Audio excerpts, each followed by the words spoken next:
Assalamualaikum warahmatullahi wabarakatuh. Alhamdulillah wassalatu wassalamu ala Rasulillah wa ala alihi wa mawala. Amma ba'd. Saudara-saudaraku sekalian yang dirahmati Allah Subhanahu wa taala, senang sekali bisa berjumpa lagi. Pelajaran hari ini adalah mengenai hamzah wasol. Apa itu hamzah wasol? Hamzah wasol adalah alif yang terletak pada awal kata tanpa ada tanda baca sama sekali. Jadi alif itu bukan huruf, tapi dia bisa berfungsi sebagai hamzah wasol di awal kata atau berfungsi sebagai mat atau tanda panjang di akhir kata.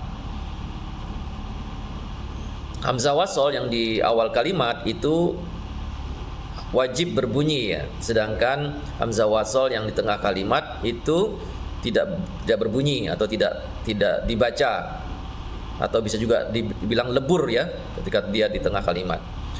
Nah, kalau hamzah wasol di awal kalimat tadi tidak ada harokatnya, terus bagaimana membunyikannya?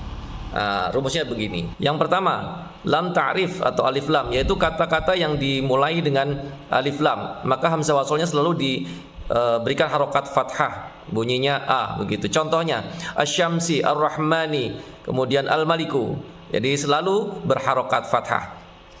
Kemudian yang kedua, fi'il atau kata yang menunjukkan kata kerja. Ya, rumusnya jujur ciri iman, uu, ii, ia.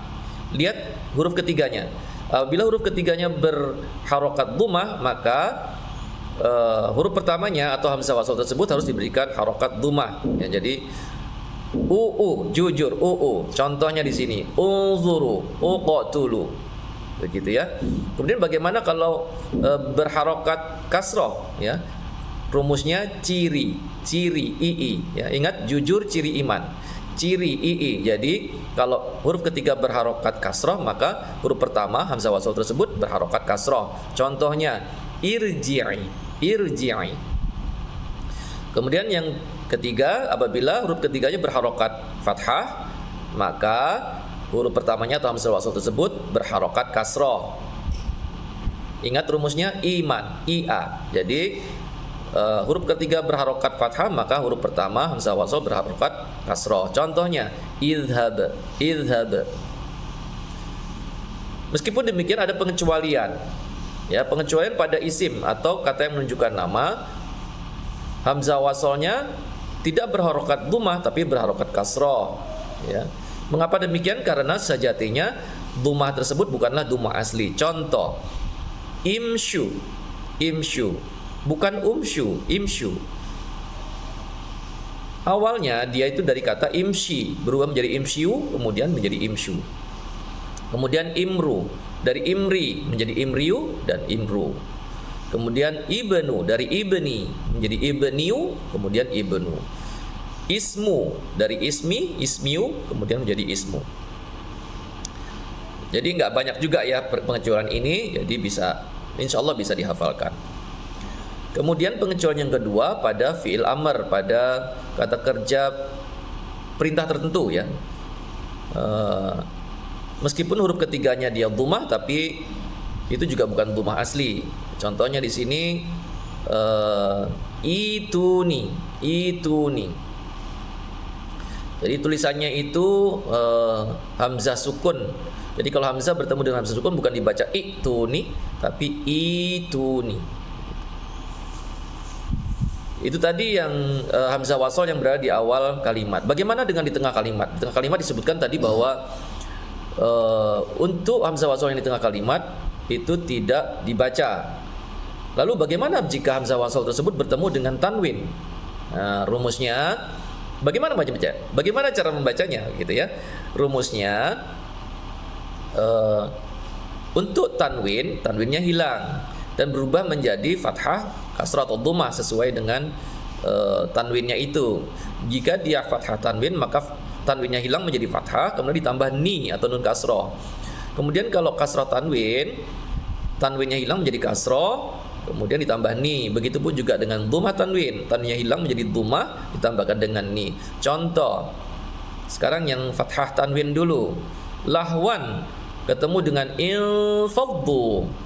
Lahwan bertemu dengan infaddu, wannya menjadi wa ditambah ni, kemudian bertemu dengan infaddu menjadi lahwanil faddu. Kemudian kalau berharokat kasrah tanwin, yauma idzin bertemu dengan al-mustaqor, dzinnya menjadi dzi, kemudian bertemu dengan al-mustaqor menjadi yauma idzinil mustaqor.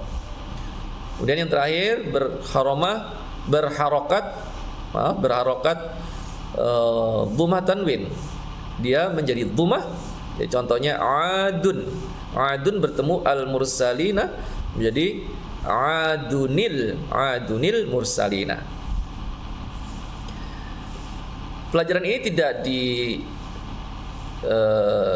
dimaksudkan untuk membaca mushaf dengan Khots Utsmani atau Madinah saja, tetapi juga demikian juga dengan Al-Quran Kemenak Indonesia. Meskipun di Al-Quran Kemenak Indonesia sudah banyak bantuan-bantuannya. Contohnya setiap hamzah wasol di awal kalimat sudah disertai dengan harokat, ya.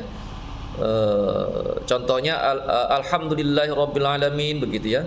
Atau yang di tengah kalimat sudah disertai dengan, dibantu di situ dengan nun kecil, begitu. Tapi tidak semuanya juga begitu. Jadi ada beberapa yang tidak begitu, ya. Jadi kita harus tahu bagaimana cara membacanya. Contoh pada Al-Fatihah Ar-Rahmanir Rahim, itu hamzah wasol di awal kata Ar-Rahman itu tidak dikasih harokat. Bisa teman-teman cek di Al-Quran Kemenak Indonesia. Tetapi kita bisa membunyikannya. Kita mengapa bisa membunyikannya? Karena kita hafal, ya, Ar-Rahmanir Rahim. Kita kebetulan hafal, begitu ya. Tapi bisa jadi kalau misalkan di ayat lain ada seperti itu, ya kita harus tahu bagaimana membunyikannya, ya.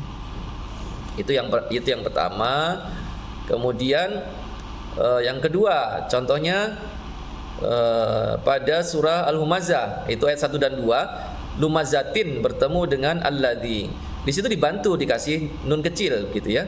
Nun kecil. Jadi menjadi lumazatinil ladzi. Tetapi bagaimana dengan al-ilas?